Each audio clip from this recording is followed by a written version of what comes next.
Picture the classic textbook painting of the Lewis and Clark expedition. You probably see that familiar image right now in your head. Oh, absolutely. It's the visual printed in like almost every middle school history book for the last century. Right. It's always two intrepid explorers in fringed buckskin just standing proudly at the prow of a wooden boat. Bravely pointing westward into the vast, uncharted wilderness. Yeah, I mean, for generations, that single image has served as the ultimate American myth of individual heroism. Completely. Two men, a blank map, and an untamed landscape just waiting to be claimed. Well, today we are going to completely flip that familiar script. We're doing a deep dive into a comprehensive historical overview of the expedition. Yeah, specifically pulling from the extensive Wikipedia archives on the core of discovery. Exactly. And our mission today is distinct. We are peeling back the layers of that polished official narrative because when you actually look at the journals, the daily data, and the sheer mechanics of survival on this journey, a very different picture emerges. A radically different picture. Yeah. The expedition was saved, sustained, and ultimately made possible by the indispensable yet historically marginalized figures of the journey. So specifically, we are going to focus on Sacagawea, a Shoshone teenager, and York, an enslaved black man. Which is so important because decentering the captains, even just a little bit, it completely changes the landscape of this historical event. It really does. We move away from the mythology of, like, singular genius Right. and start looking at the actual mechanics of collaborative survival. Right. So to set the stage for you, we are looking at the years 1804 to 1806. The core of discovery has been commissioned by President Thomas Jefferson, hot on the heels of the 1803 Louisiana Purchase. Which was huge. Massive. Jefferson basically bought a massive tract of land, doubling the size of the country, on paper at least, and he needs someone to go see what he just bought. Okay, let's unpack this. What exactly was Jefferson's grand ambition here? Well, Because I think the standard assumption is that this was just, a giant nature walk to catalog some exotic plants and animals. right, people think it was just a botany trip. Yeah. And science was a secondary objective, certainly. Jefferson was a polymath, deeply interested in biodiversity. Right. But make no mistake, this was primarily an expedition of commerce and empire. Commerce and empire. Yeah. Jefferson's main goal was to find the most direct and practicable water route across the continent. The fabled Northwest Passage. Exactly. He wanted a liquid superhighway for commerce that would connect the Missouri River to the Pacific Ocean. Which would let them completely bypass the hot, desolate desert of the Southwest, right? The area controlled by Spain. That was the practical hope. And just as importantly, he wanted to establish a firm United States claim of sovereignty in the Pacific Northwest. Because they weren't the only ones looking at that land. Not at all. The British and the Spanish were already circling the region. Alexander Mackenzie, a Scottish explorer working for the British, he had actually already crossed mainland North America to the Pacific coast back in 1793. Oh, wow. I didn't realize the British were already out there that early. Yeah, and Jefferson had read Mackenzie's accounts. He knew Britain wanted to control the highly lucrative fur trade of the Columbia River. So it's a race. It's totally a race. Jefferson is sending Lewis and Clark to plant a flag. He wants to establish an American presence, document the geography, and lay the legal groundwork to claim title to indigenous lands under the European concept of the Discovery Doctrine. Wait, let's pause on that term. What exactly is the Discovery Doctrine in this context? So the Discovery Doctrine was an international legal concept. It actually originated from 15th century papal bulls. Really? That far back? Yeah, it essentially stated that whichever European Christian nation discovered a piece of land held the exclusive right to acquire it from the indigenous populations, whether through purchase or conquest. So it's a legal loophole for empire building. Basically, Jefferson was using this expedition to legally box out Britain and Spain by saying, our agents mapped this first, therefore we hold the preemptive title. Okay, so to prepare for this highly political imperial mapping mission, Meriwether Lewis goes to Philadelphia for what sounds like a frontier boot camp. He really was. The source material details an intense period of study. What exactly is he learning before he even sets foot in a boat? He is learning the hard sciences required for the mission. He studies medicine with Benjamin Rush, one of the most famous physicians of the era. Just casually dropping in on Benjamin Rush? Right. He's learning how to treat frontier illnesses and injuries. He also studies botany and zoology to know how to properly preserve plant and animal specimens. Which makes sense. But perhaps most crucially, he studies astronomy and celestial navigation with Andrew Ellicott. Which involves learning how to use a sextant, right? Yes, exactly. How does that actually work in the middle of an unmapped continent? Like if you're standing in the middle of nowhere? So a sextant is this intricate navigational instrument used to measure the angle between two visible objects. For Lewis, he would use it at high noon to measure the angle between the horizon and the sun. By taking that precise angle and comparing it to astronomical almanacs he brought with him, he could calculate his exact latitude. That's incredibly tedious. It is, but without that skill, the maps Jefferson wanted would have been totally useless. He had to be able to plot their exact coordinates in the middle of a vast wilderness. So the technical prep is fascinating, but the shopping list. The shopping list is what really catches the eye in the sources. Oh, the supplies are wild. Lewis goes to a purveyor of public supplies in Philadelphia, a guy named Israel Whelan, and buys a massive amount of gear. What does a transcontinental shopping list even look like in 1803? It is extensive and highly specific. He purchased mosquito netting, oilskin bags to keep the gunpowder dry, 30 gallons of strong spirit of wine. Wait, 30 gallons of wine? Well, it was essentially pure alcohol. They used it for medicinal purposes and for preserving the biological specimens. Oh, gotcha. Not just for a party on the river. No. And they brought tons of medical supplies, including 50 dozen of Dr. Rush's infamous bilious pills, which were, well, they were a very harsh laxative. 50 dozen? That's a lot of laxatives for 45 guys. Yeah, frontier diets were tough. He also bought 130 rolls of pigtail tobacco. I also saw a note in the sources about 193 pounds of portable soup. Yes. Portable soup. What is portable soup? Because to me it sounds incredibly modern, like a bouillon cube or something, but they are buying it in 1803. It actually was essentially the 19th century version of a bouillon cube. Really? Yeah, you take large amounts of beef, cow hooves, and joints, and you boil them down for hours and hours until all the liquid evaporates. Okay, that sounds pretty gross. It leaves behind this hard, gelatinous, glue-like resin, and it takes months to fully dry. Oh, wow. So when you are starving on the trail, you chip off a piece and reconstitute it with boiling water. And how did it taste? It reportedly tasted terrible, but it was incredibly dense in calories, and most importantly, it wouldn't spoil. Wow. Okay, so alongside the terrible soup, he also stops in Pittsburgh and buys a Newfoundland dog named Seaman for $20. Which was a huge sum back then. Right. And Newfoundlands are these massive, water-loving, working dogs. The text actually notes Seaman became a vital member of the party, retrieving game from rivers and even guarding the camp against grizzly bears. A very good boy. But alongside the soup and the dog, we really have to look at the diplomatic and military tools they brought. Right, because this wasn't just a camping trip. Exactly. These items reveal the underlying mindset of the leaders. They brought Indian peace medals, which were specially minted silver coins featuring Thomas Jefferson's profile. Just handing out coins with their boss's face on them. Yes, they intended to hand these out to tribal leaders. The message basically being, here is a piece of metal with our leader's face on it. You belong to his territory now. That was the explicit message. And to back up that message, they brought an overwhelming show of military force. Right, the guns. They had standard flintlock firearms, but the text specifically highlights an Austrian-made .46 caliber Girondoni air rifle. Okay, when I read air rifle in the source, my modern brain instantly pictures a harmless BB gun, like Ralphie from A Christmas Story. Right, the Red Ryder. Yeah, but the sources suggest this was a serious weapon.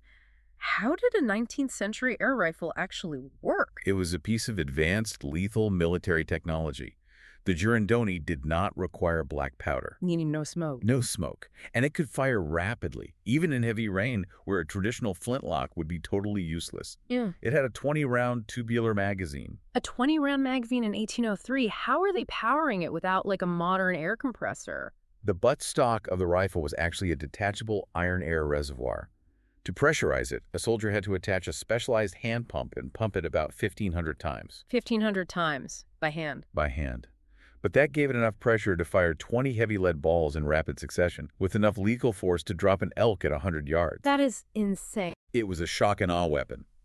Lewis would frequently demonstrate it to native tribes to intimidate them, firing a flurry of silent, smokeless shots into a distant tree. Wow. So we have Captains Meriwether Lewis and William Clark.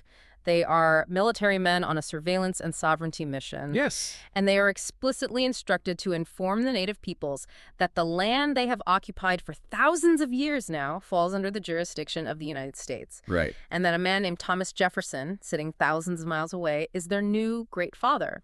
It is a top-down, deeply imperial approach to diplomacy. They are marching into a complex geopolitical landscape with a profound sense of entitlement and a mandate of supremacy. But you contrast that supreme confidence with the actual physical reality of the Corps of Discovery. I mean, they were a group of about 45 people traveling up the Missouri River. Right. They are essentially a tiny, vulnerable speck entirely surrounded by indigenous nations. The historical overview is very explicit on this point. The expedition encountered over 24 distinct Native American nations. 24. And without the food, the navigational guidance, and the basic tolerance of those nations, the Lewis and Clark expedition would have starved or become hopelessly lost in the Rocky Mountains. Their survival was entirely dependent on the grace of the people they were supposedly there to subjugate. Exactly. You know, it makes me think of a modern deep-sea submarine dropping into an unexplored oceanic trench. Oh, that's an interesting way to look at it. Like, the crew inside might have a grand mission from their headquarters, and they have all this expensive, highly engineered equipment, like the air rifle. Right. But the moment they hit the water, their survival is entirely dictated by the environment outside the hull. If they don't understand the local currents, or if they antagonize the apex predators in that specific ecosystem, all the advanced technology in the world won't save them. That analogy perfectly captures their vulnerability, because that top-down, we-are-in-charge mindset of the leaders, it directly led to some critical, near-fatal diplomatic blunders. It really did. They fundamentally misunderstood the political and economic ecosystem they were navigating. And we see this play out almost immediately during their encounter with the Teton Sioux, also known as the Lakota people, on September 25, 1804. The text paints a very tense picture here. The Lakotas were an absolute powerhouse in the region. They controlled a vast inland empire along the Missouri River. They were the gatekeepers. Yes, and they expected tribute from anyone passing through their territory. They were also on high alert because of recent conflicts with other tribes, like the Omaha. So they were already on edge. Very much so. Every earlier traveler on the Missouri River had warned Lewis and Clark about the Lakota, noting that they were determined to block free trade on the river to maintain their own economic dominance as middlemen. So the Corps of Discovery arrives at the confluence of the Missouri and Bad Rivers in what is now South Dakota, and things immediately go wrong. Immediately. Lewis makes the first major mistake regarding tribal hierarchy. He does. They meet with the chiefs, including Chief Black Buffalo and another chief known as the Partisan. And Lewis decides to offer gifts to the Sioux chief, first, completely ignoring the complex internal political dynamics and hierarchy of the Lakota leadership. Which is a huge, unforced error. This perceived slight deeply insults the partisan chief. And to make matters worse, their communication completely breaks down. Right. The expedition had an interpreter, Pierre Dorion, but he had been left behind to handle diplomatic affairs with another tribe. Which was incredibly poor planning. So they are trying to negotiate passage through the territory of a military superpower, and they literally cannot speak the language. They're reduced to basic gestures. Both chiefs are offered a few token gifts, but neither is satisfied. The Lakota recognize that these heavily armed Americans are trying to pass through their sovereign lands without paying the customary toll. And the situation rapidly escalates. Right? Very rapidly. Yeah. Warriors from the partisans' camp step forward and actually grab hold of the expedition's boat and one of the oars. They physically halt the expedition. And the reaction of the military men is wild. Lewis takes a rigid stance and orders his men to present their arms.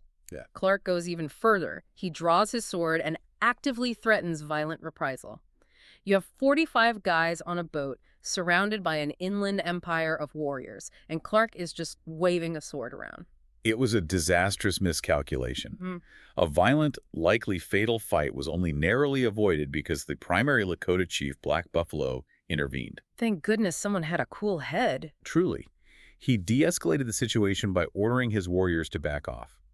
The Americans were ultimately forced to surrender better gifts, including a bottle of whiskey, to finally negotiate their passage. Wow. They had to camp nearby for a few days, and similar tensions flared when they tried to leave, which they only smoothed over with more gifts of tobacco. So the military leaders, with their state-of-the-art air rifle and their Jefferson peace medals, nearly got the entire expedition wiped out in their first major diplomatic test. all because of cultural ignorance and stubborn pride. They viewed diplomacy entirely through the lens of domination. Right. Now, if we contrast that near disaster with the diplomatic role of Sacagawea, the difference in strategy and success is profound. Night and day.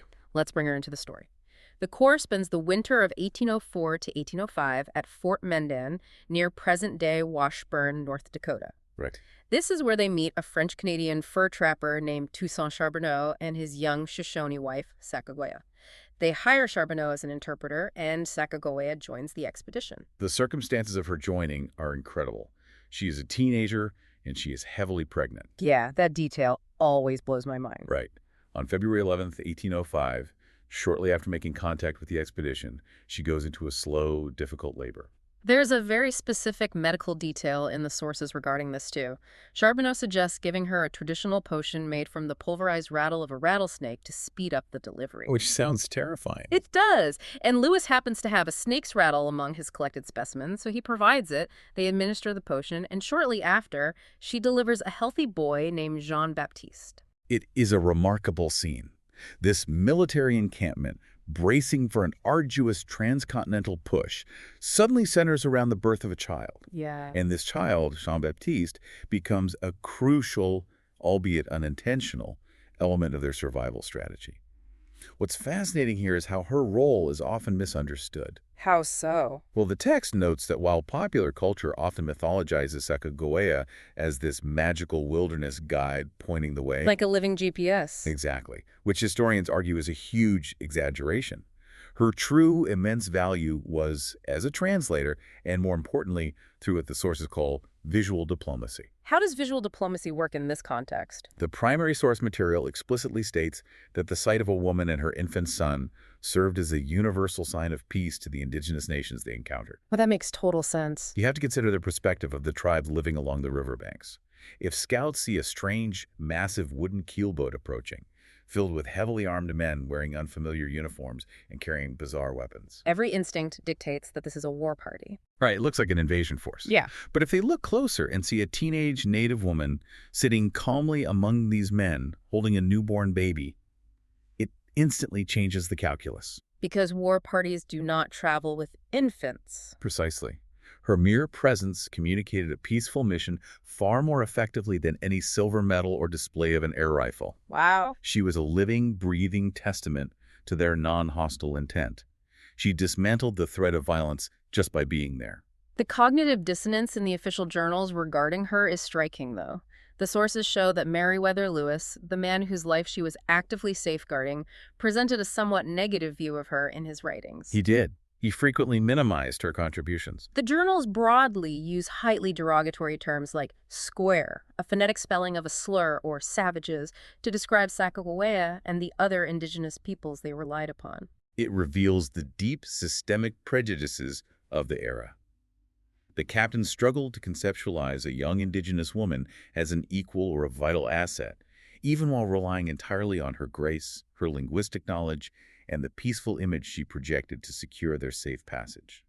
So Sacagawea dismantled the threat of violence through visual diplomacy.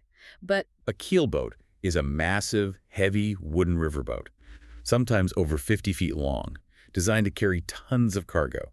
Navigating it up the Missouri River against a powerful, muddy current was brutal work. I can't even imagine. When the wind wasn't favorable for sailing, the men had to use a technique called cordelling. Cordelling. Yes.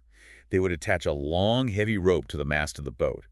The men, including York, would literally walk along the muddy, often treacherous riverbanks, physically dragging this massive boat upstream against the current. So they are basically human tow trucks. Exactly. It involved wading in freezing water, dealing with deep mud, submerged logs, and swarms of mosquitoes.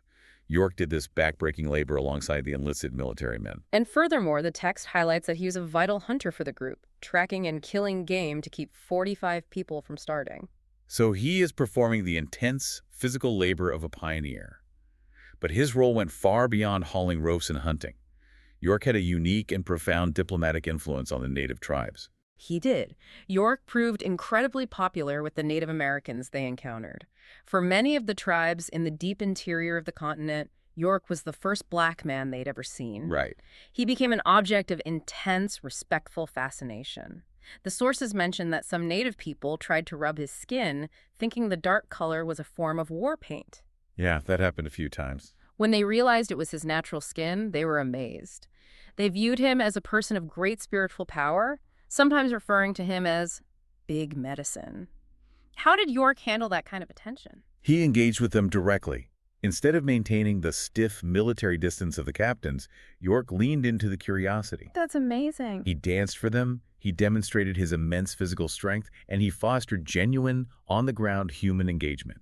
He built actual rapport and nonverbal communication bridges. The contrast between York and the captains is stark. Lewis and Clark are demanding subordination and telling sovereign nations to bow to a distant great father, while York is creating genuine fascination and goodwill. It is a bitter irony. Here's York acting as an essential ambassador and performing the duties of an elite explorer. He is keeping the expedition safe through his charisma and physical presence. Yeah. Yet, under the laws of the United States, the very nation he is helping to expand, he is classified as livestock. Yes. He is property. Here's where it gets really interesting, because there's one specific moment in the journals that completely shatters the social norms of the 19th century. After the vote? Yes, the vote. It happens at the end of 1805. The expedition has finally reached the Pacific Ocean. It is November, and they are facing the beginning of their second bitter winter. They are camped on the north side of the Columbia River in an area that William Clark accurately named Dismal Niche. Dismal Niche. That paints a picture. They were pinned down by relentless Pacific storms. And the conditions sound horrific. They lacked food because the elk they relied on had retreated deep into the mountains to escape the weather. They didn't have enough trading goods left to purchase food from the neighboring Chinook tribes. Their clothes were rotting off their backs, and many were sick with colds and influenza. It was a breaking point. So they had a critical decision to make regarding where to build their winter fort, Fort Clatsop, in order to survive until spring. They needed to decide whether to stay on the harsh north side of the river or move to the south side near modern-day Astoria, Oregon, which the local tribes indicated might have better hunting and shelter. And instead of Lewis and Clark simply issuing a military decree, they put the decision to a vote. Which is incredible for a military unit. Right. On November 24th, 1805, the majority of the party voted to move their camp to the south side. And the historical record specifically notes that both Sacagawea and the enslaved York were allowed to participate in this vote. Yeah. Their opinions and votes were recorded in the official journal right alongside the white enlisted soldiers. It is a profound suspension of the prevailing social hierarchy. In 1805, the United States was deeply entrenched in chattel slavery. Women possessed no political rights. Indigenous populations were viewed through a lens of conquest. Completely. Yet, standing in the freezing rain at the edge of the continent, those artificial castes were suspended by the raw, undeniable necessity of survival. The captains couldn't afford the illusion of supremacy in that moment. They needed the consensus of the people who were actually keeping them alive. Exactly. In that singular vote, York wasn't property. He was a fellow survivor whose physical strength and hunting skills were desperately needed. And Sacagawea wasn't a marginalized outsider. She was an equal voice in deciding their collective fate. It provides a fleeting glimpse of democratic equality in the wilderness. But that momentary equality makes the aftermath of the expedition, once they return to the established laws of the United States, all the more jarring. Yeah, let's talk about the aftermath. The Corps of Discovery makes it back to St. Louis on September 23, 1806. They made it. They have successfully mapped the rivers, crossed the Bitterroot Mountains, survived 2 winters, and returned with incredible scientific and geographic data. A monumental achievement. The nation celebrated. President Jefferson reported their massive success to Congress. The white soldiers who went on the journey received substantial rewards, double pay for their time, and grants of hundreds of acres of land. They were set up as frontier heroes. So what was the reward for York? York received absolutely nothing. Nothing at all. No compensation, no land, and no public recognition. And more fundamentally, William Clark flatly refused to release York from bondage. Wow. Despite York's monumental contributions, despite him hauling boats across the continent and voting as an equal at Fort Clatsop, Clark rooted immediately to his role as an enslaver. The contrast between the Democratic vote at Fort Clatsop and Clark's immediate return to the rigid rules of slavery in St. Louis is one of the most jarring contradictions in the historical record. It really is. The source text details that York explicitly asked for his freedom as a reward for his vital services. He wanted to return to his wife, who was enslaved by a different family in Kentucky. The historical records show Clark flatly refused that request. He allowed York only a brief visit to his wife in Kentucky before legally forcing him to return to Missouri to continue serving him. That's just devastating. And Clark's letters from the period express frustration with York's insolence after the trip. Meaning, York had recognized his own immense worth on the frontier and was now demanding basic human dignity. Yes. 10 years after the expedition ended, York was still enslaved, working as a hired-out wagoner for the Clark family. It is highly unlikely he ever saw his wife again. And regarding Sacagawea, the text indicates she received nothing official either. No pay, no land grants. Nothing. Clark did have a higher personal regard for her than Lewis did, and he later provided some educational support in St. Louis for her son, John Baptiste. He did. But Sacagawea herself died young, around 1812, at Fort Manuel in what is now South Dakota, just a few years after the expedition concluded. If we connect this to the bigger picture, the aftermath of the expedition highlights the dual nature of American expansion during that era. How do you mean? Well, it was an incredible feat of physical endurance, genuine scientific data collection, and mapping. But that entire enterprise was structurally built upon a foundation of unfree labor and the intent to displace indigenous populations. There is a detail in the sources regarding York's later life that is heavily debated by historians, but I find it fascinating to consider. Oh, the Zenas Leonard account. Yes. Clark claimed he eventually freed York and set him up with a drayage business, hauling goods, and that York died of cholera. But in the 1830s, a white fur trapper named Zenas Leonard reported meeting a black man living in modern-day Wyoming. Right. The trapper reported that this man was living as a highly respected chief among the Native Americans, specifically the Crow tribe. And this man claimed he had first come west with Lewis and Clark. While the veracity of that account is debated, it represents a powerful historical concept. The idea that York, after being denied his freedom and his family by the nation he helped expand, eventually returned to the wilderness, to the people who had viewed him with awe and respect as big medicine, and lived out his days as a free man and a leader. It speaks to the enduring search for agency within these restrictive historical narratives. This brings us to a major question. How did this incredibly complex, morally fraught reality, filled with diplomatic blunders, forced labor, and reliance on indigenous teenage mothers, get flattened into the simple, clean, heroic textbook version we all learned in school? Right, the painting you mentioned at the start. Exactly. That requires looking at the educational legacy of the journals themselves. The process of historical erasure here is a story in itself. First, it is important to understand that the immediate aftermath of the expedition did not result in an explosion of fame. Wait, really? Yeah, for much of the 19th century, Lewis and Clark were largely forgotten by the general public. The sources note that references to the expedition scarcely even appeared in history books during the 1876 United States centennial celebrations. How does the defining mapping expedition of the century get forgotten for almost 100 years? A huge part of that is due to the intense struggle to get the actual raw journals published. Oh, the paperwork. Lewis and Clark returned with massive stacks of handwritten manuscripts filled with daily weather logs, navigational data, and botanical descriptions. Right. And they struggled to synthesize it into a readable format. Meriwether Lewis suffered from severe depression and died by suicide in 1809, before the work was finished. That's tragic. And Clark, who was a soldier and an administrator, not a writer, had to find someone else to prepare the journals. He eventually persuaded a prominent banker and literary figure named Nicholas Biddle to edit them. What does Biddle do with the manuscripts? Because giving a banker control over the defining scientific document of the era seems risky. It was. Biddle finally published a 2-volume history in 1814, but his editorial choices fundamentally altered the legacy of the expedition for the next century. How so? Biddle was catering to the literary market of the time, which favored clean, heroic narratives of frontier adventure over dense, bureaucratic scientific data. So he omitted almost all of the material related to their discoveries in flora and fauna. He cut out the hard science. He strips out the very data Jefferson sent them to collect. Furthermore, he heavily smoothed over the complex realities of their daily survival. The nuanced dynamics of Sacagawea's translations, York's labor, and the near disasters with tribes were minimized to present a more traditional romanticized story of military captains conquering a passive wilderness.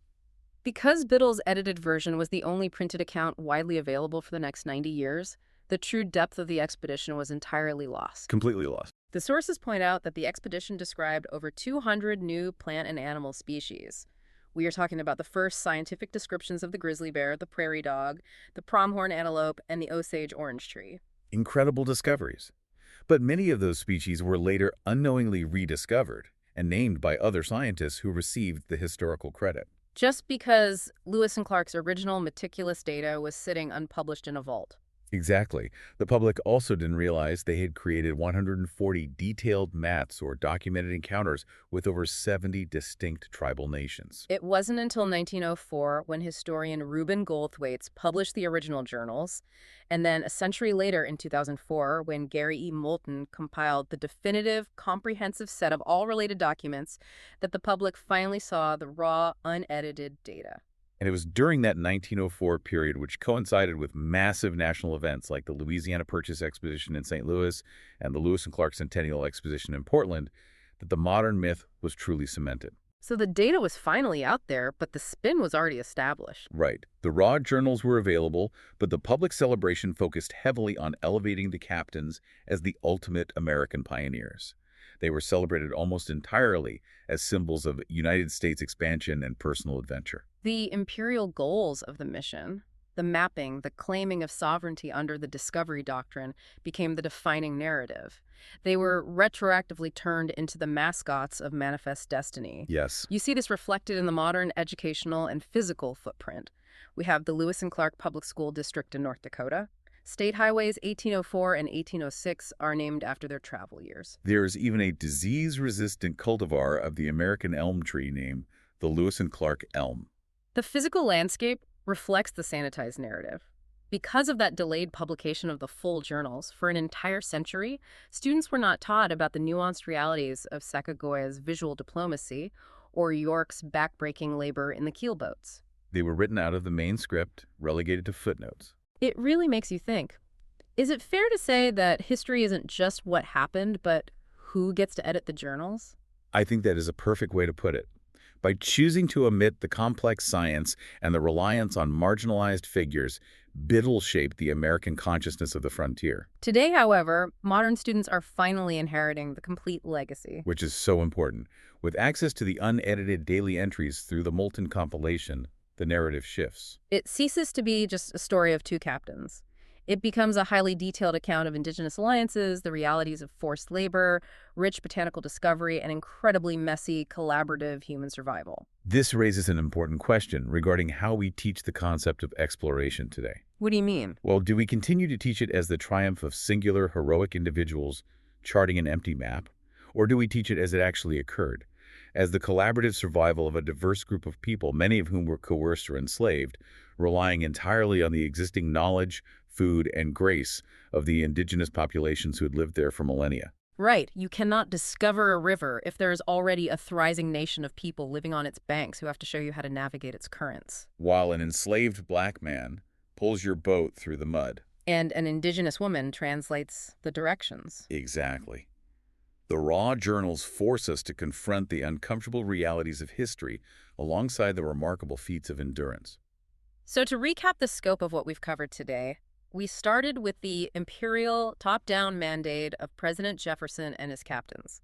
These were military men armed with peace medals and a rapid-fire Austrian air rifle, fully expecting to march into the continent and dictate terms. But we saw how that rigid approach nearly resulted in the destruction of the expedition during their encounter with the Lakota. We examined how the true survival of the Corps of Discovery rested on the realities navigated by Sacagawea, whose presence with her infant son communicated peace universally. And York, whose immense physical labor pulling keelboats and whose charismatic diplomacy built connections the captains could never achieve. We looked at the aftermath, where the military leaders were rewarded with land and wealth, while York was forced back into slavery by Clark, and Sacagawea faded from official recognition.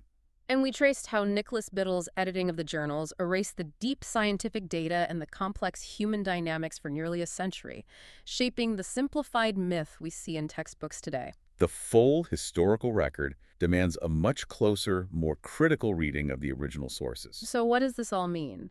Consider the physical landscape of America today. Think about the highways you drive on, the public schools in your communities, the rivers and mountains stretching across the continent, so many of them named in honor of Lewis and Clark. The modern map is a direct reflection of that 1904 mythology. If the maps of the American West were redrawn today, not to reflect the men who signed the commissions or the captains who held the pens, but to accurately reflect the actual distribution of physical labor, the day-to-day mechanics of survival, and the on-the-ground diplomacy that made the 1804 journey physically possible, whose names would be printed across those mountains and rivers. It challenges the very foundation of how we memorialize the past. Thank you for joining us on this deep dive. Keep questioning the standard narratives and always look closely at the margins of every historical text you encounter. That is usually where the true mechanics of history are hiding.